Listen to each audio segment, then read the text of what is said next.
Le pop art version plage et vacances. Si Pop & Son, c'est d'abord un grand plongeon dans les années 60 et 70. On commence le parcours par des couchers de soleil d'Andy Warhol. Andy Warhol, on ne l'attend pas du tout là-dessus. Il a fait 623 couchers de soleil pour un hôtel à Minneapolis. Et chacune des œuvres est extraordinaire, unique, avec des combinaisons de couleurs étonnantes. Autour de moi, on voit des œuvres de Roy Lichtenstein, qui sont des paysages de mer, quasiment abstraits parfois, et qui sont le fruit de recherches qui menaient à l'époque, où il arrivait à associer des matériaux industriels, du plastique, qu'on appelle le Rolux, pour faire sentir une sorte de vibration de lumière, quasiment de courant de la mer, de vent. Donc avec ces matériaux industriels, il arrive à faire passer beaucoup d'émotions.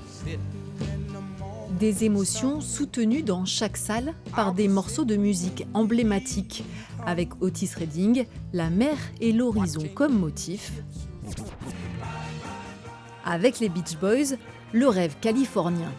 L'exposition reflète cette époque à la fois insouciante et engagée vers la conquête de liberté et d'évasion vers le sud de la France et vers la mer.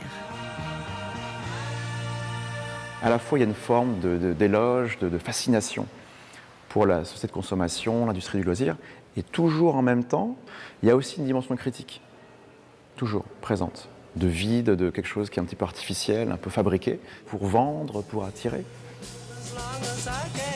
Le pop art pour interroger aussi nos excès. Sous le plafond d'eau de la Villa Carmignac, Théo Mercier a sculpté cette œuvre éphémère de sable, évocation de ce que nos modes de vie industriels et mondialisés modifient jusque sur les plages de nos rêves.